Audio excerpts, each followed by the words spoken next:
Hello and welcome to Uncommonly Good MTG. I am your host, the all-new, totally awesome Dr. Yukon Suck It. Yes, thank you. Thank you so much. Yukon Suck It. Tell your mama. So I'm broadcasting to you once again from my secret underground headquarters, and I am bringing to you a deck I found over on Untapped.gg.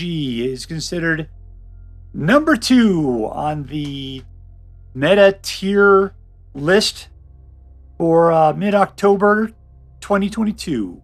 Mono White Aggro. Mono White Aggro.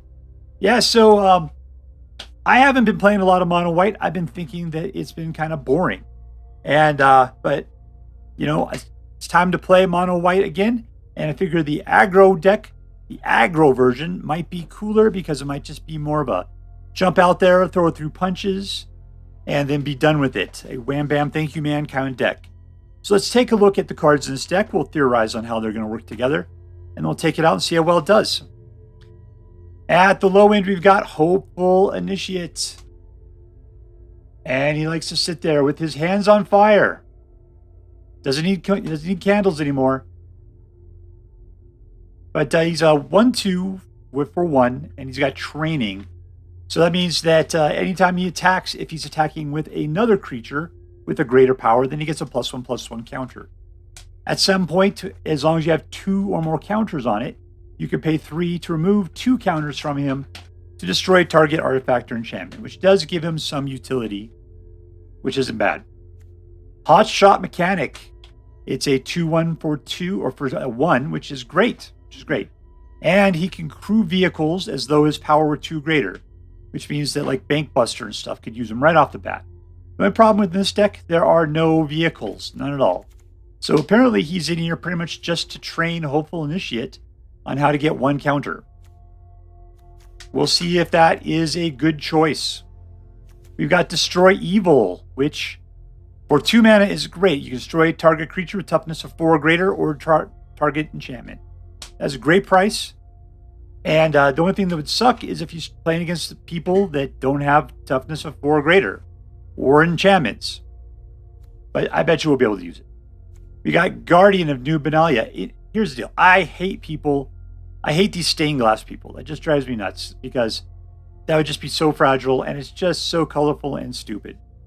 But whatever. I've had a lot of respect for this card. I just wish it had different and better art. You get a 2/2 for 2 and enlist. As long as one of your creatures could attack, then you can, instead of having it attack, you can enlist it, in which case you get to put its power onto this guy in addition to its existing power or something.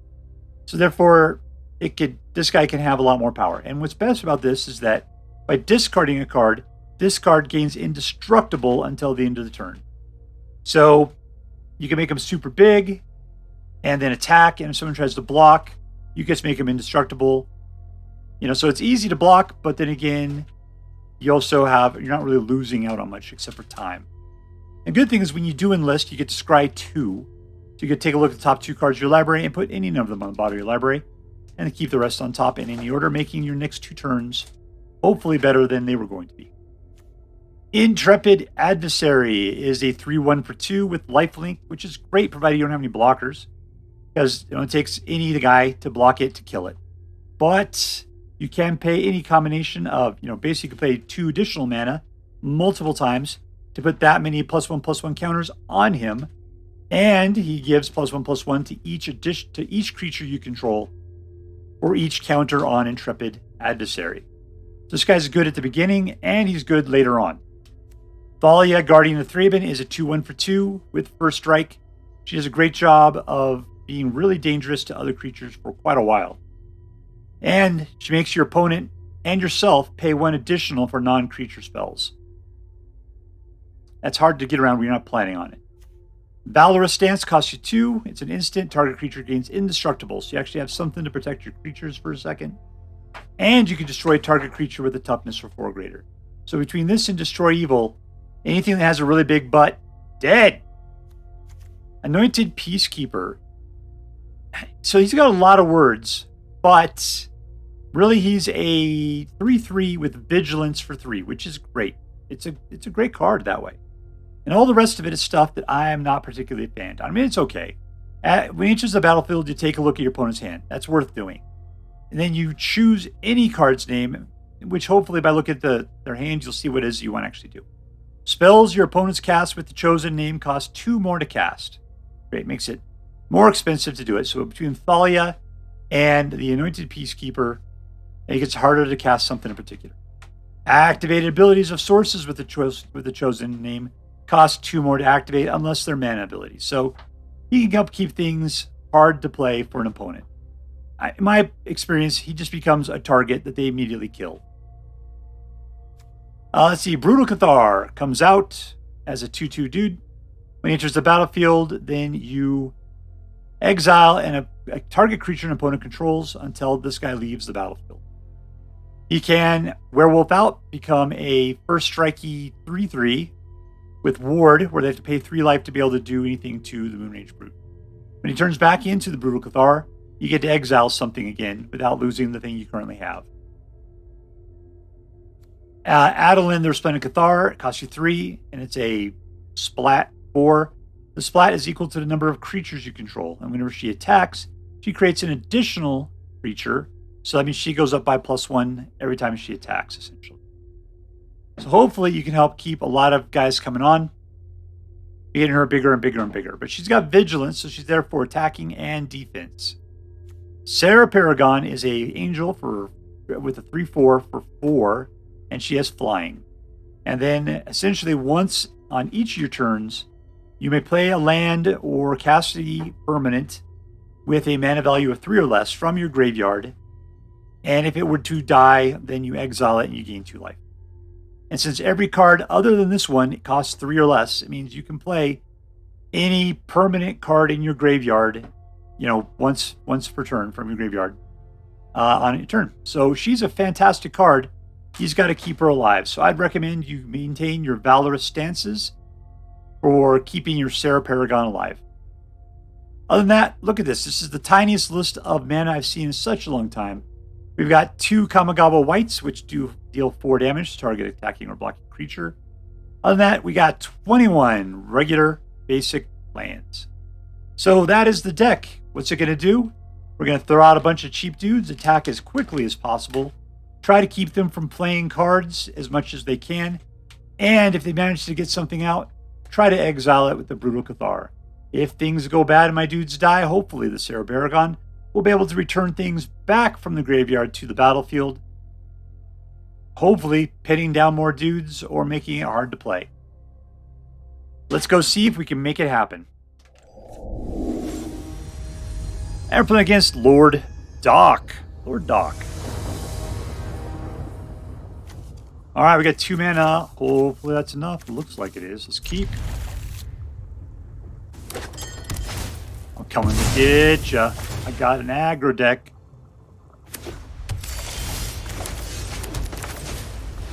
Look at me. I'm going to be able to power all of those vehicles I'm going to be putting out here. It's going to be fantastic.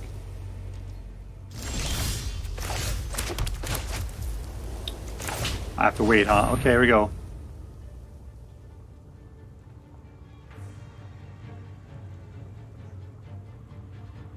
You want to do something to it. You want to kill it, I know. You want to kill that Hotshot Mechanic. Unfortunately, Thalia is going to hold you back. Now you can't play it. It costs too much. Do you want to kill Thalia? So you gotta wait till the next turn so you get that extra mana in. Of course, I still haven't got my 3rd mana yet. That's gonna be interesting.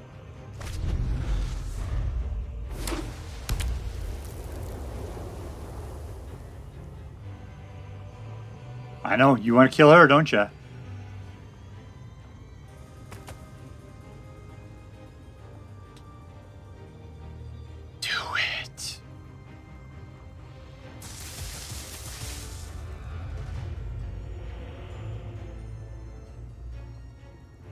That guy looks a lot like Wolverine, doesn't he? His hair doesn't stick up in the right way.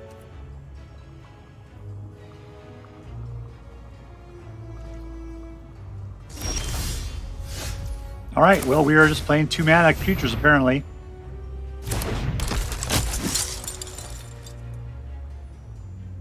You're shooting.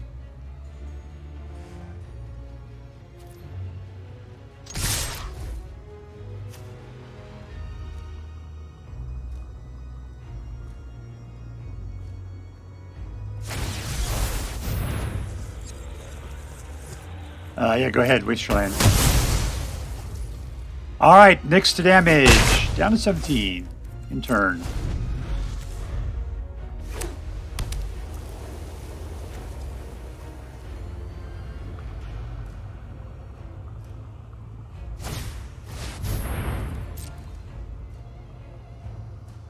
Look at an opponent's hand.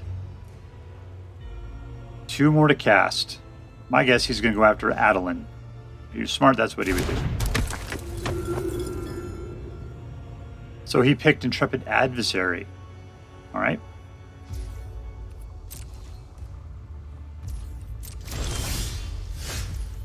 Oh, where's my mana at? This is getting ridiculous.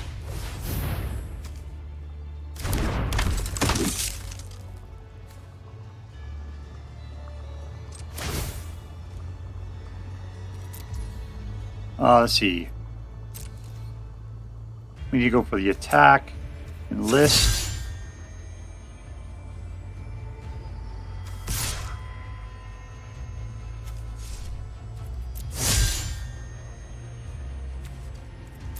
There we go. Okay. This, you can go bye-bye, but I do want that mana pretty badly.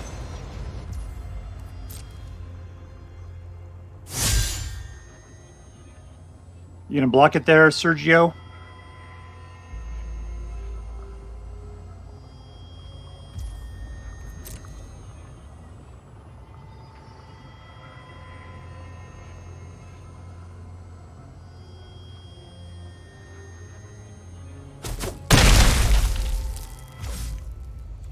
In turn.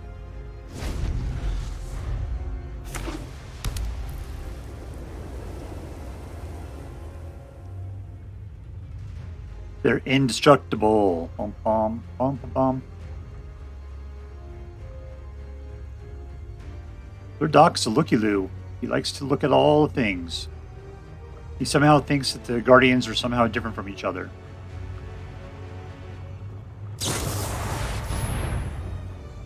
It's an exile effect, so indestructible is not going to help.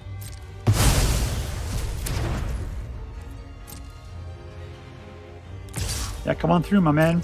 Have a good time.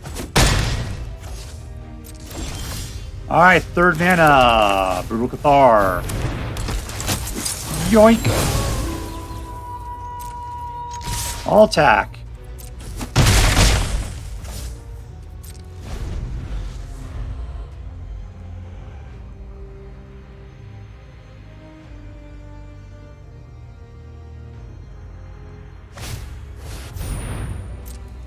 So, someone needs another land, apparently.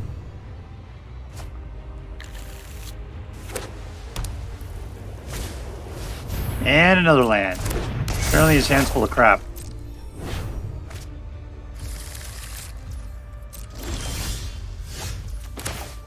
Alright, so, yeah, I'm not going to be able to get that guy pumped, so this is really the best thing for me to do.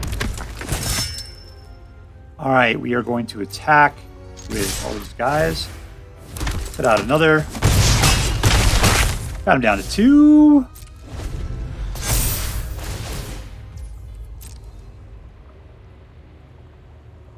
I just have to slip 2 points past whatever damage whatever defender's putting out. Alright, so this is exile again, something that we cannot deal with. Gonna take his guy back.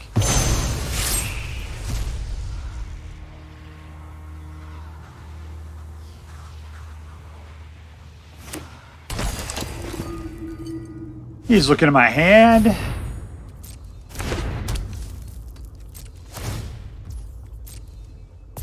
You got 2 defenders. Good job. Way up to 4. Alright, there's 4.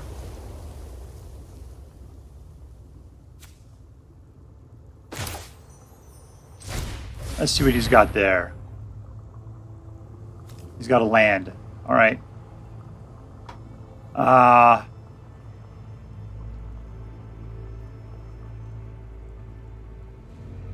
Wedding announcement. Let's do that one.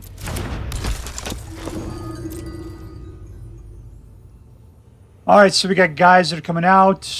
We just have to get in there. 2 guys. You can block the top 2. We got it.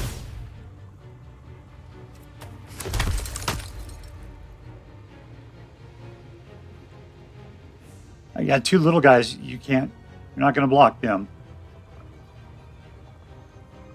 More than enough.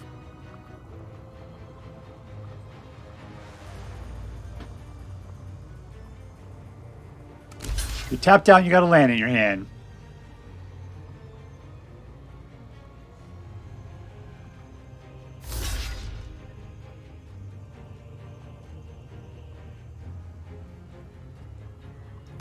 I'm fairly certain that there's probably a solution for you here someplace. And we win! Victory! All right, playing against insideitall. Insideitall. 1, 2, 3. I bet you'll pull 3rd mana.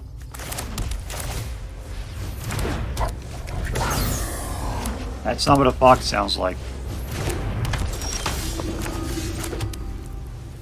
All attack. He's going to let it go. Let's save this for Voice of the Blessed. There he is. Not going to be that long before he's going to have you over 4.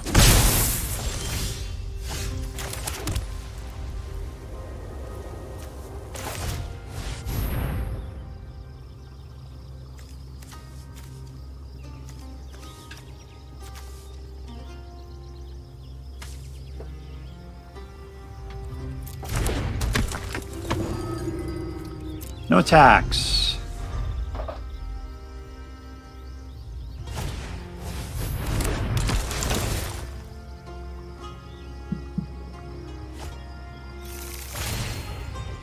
Alright.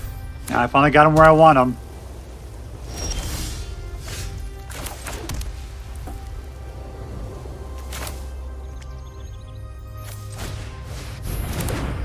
Look at that. Go get him, boys. You killed a fox. Congratulations.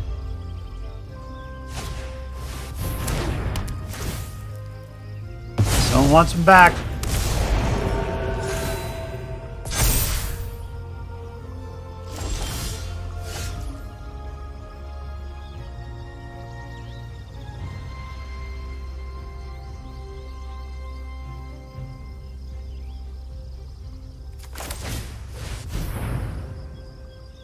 Alright, let's go for Sigarda at this point.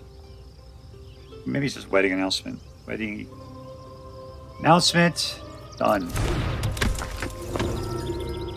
All attack. You gonna jump in there? I didn't think so.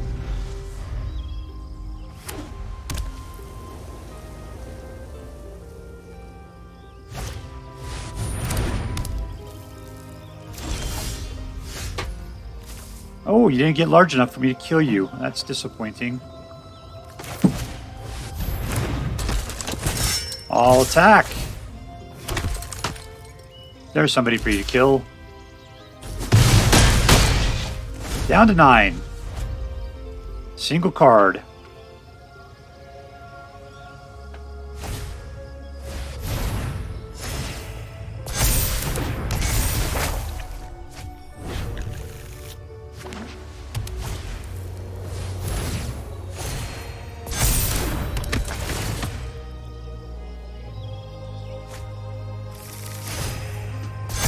There we go. We're good.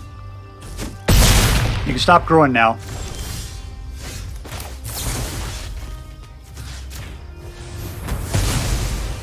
Alright, New Benalia.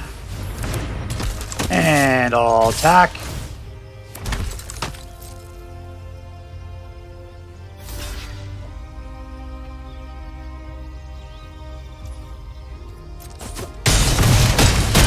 Down to 5.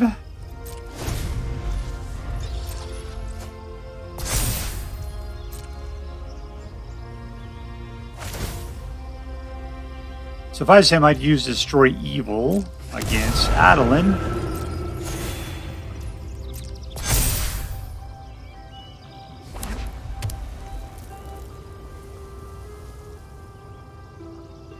Question is, like, if I get Intrepid Adversary and can pump it, I just need 4.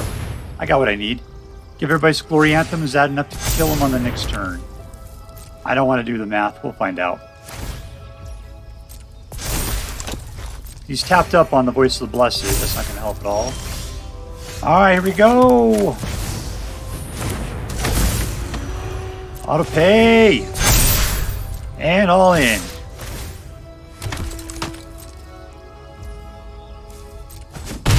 He just lets it happen. Smoke. That's what victory smells like.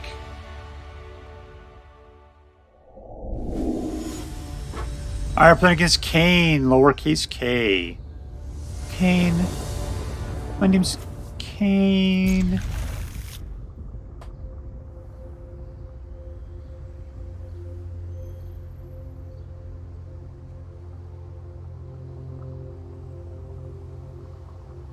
There's your holder, no book.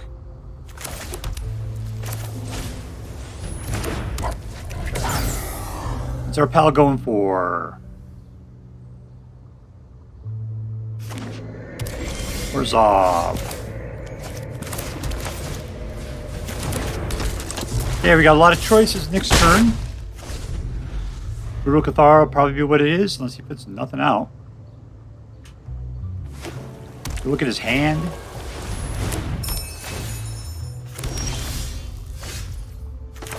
Take a look at his hand. Alright, so let's see.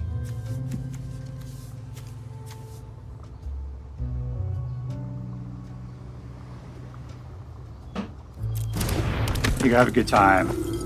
I'll attack. One of you guys are going to die if you block.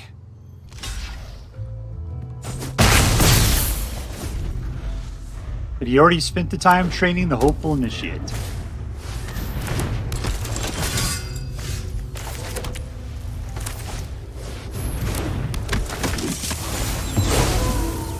I'll attack. 6 points.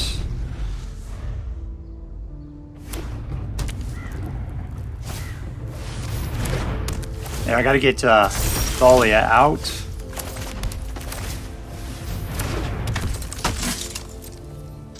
All in.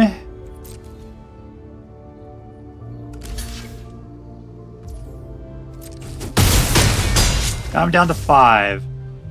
Oh, I thought this was 4 to put out. Jesus, I lost out on an extra guy.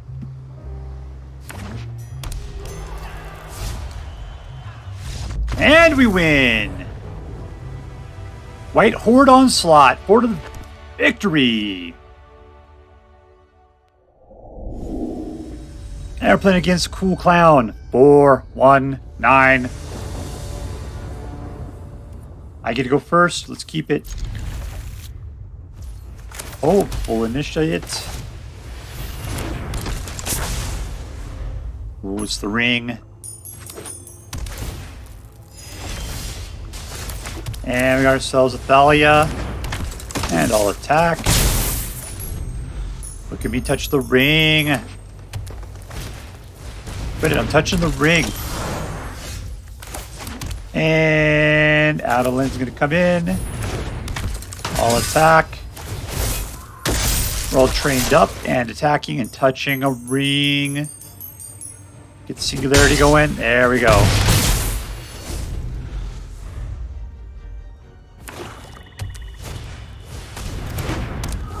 Oh no, a creature must die.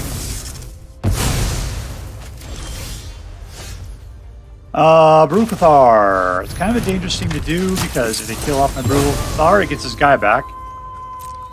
I'll attack. Hey, we're putting out that land. As a land. So now we have access to the Serra Paragons. think they're about to give up. Nope. Now they gave up. After a little bit of spite. Victory! Alright, so here we are with mono white aggro. And, you know, it's mono white aggro. So let's just first talk about what is the hero of this deck. And to me, it is... like, here's the deal. To me, it's Serra Paragon because of her ability to cast things again from the graveyard. Problem is that, you know, she comes out and then she gets killed. And so being able to keep her out is just so hard. There's nothing in here that can protect her. Nothing at all. The second hero, the one that is probably the real hero, is probably Thalia. Just because Thalia makes things so much more expensive to cost when they're non-creature spells. Which is really a big advantage that as when you're playing her, you don't really feel. But on the other side of the coin, when you're playing against her, she is really hard to get around. I mean, it's just one more mana. But one more mana for anything that you want to cast, it's just takes such a long time, it feels like, to get to a position where, you know, where that's not a problem for you. And so, really, I'd have to say Thalia is probably the biggest hero. That kind of sucks that that's what it is in a deck. All right, so let's rate this one up here. Is this deck competitive? Well, I pulled it off a list where this was the second most victorious deck in the meta as of today. This was it. My own personal plays for it has it at 55% win rate. What I found was that when you are on the play, when you are first, you have a huge chance of winning. But that's a coin flip. When you're on the draw and you're going second, your chances are tremendously lower. It's just like this deck, it's like, yeah, if you're going first, yeah, you got a chance. If you're going second, yeah, just give it up at that point. So I'm not sure where it gets its high ratings on the meta charts, but I know I play against it all the time. It generally does a pretty good job. I have to say it's competitive, but I don't feel it for myself, and it could just be me, my play style. Maybe I don't hold back enough or something. I don't know. Secondly, is this deck fun?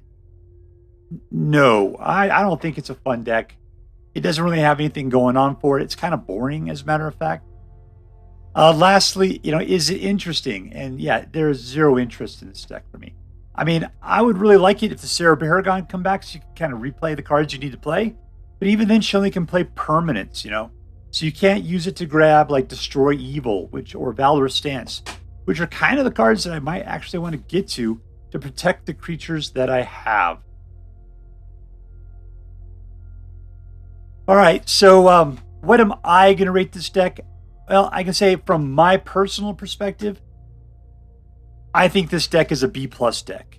Since I think that it's actually much higher for other people, I'm going to give it an A-, just because no matter how good it is for other people, it is so boring. It is so boring. It just drives me crazy. So yeah, there you go. A B+. That's what we're going to give this deck. If you choose to play with this deck, I hope you have more fun with it than I do, because I don't see what the point of it is otherwise. That is all for now. If you enjoyed this video, please make sure to like and subscribe. From all of us here in the secret underground headquarters of Uncommonly Good MTG, have a great day.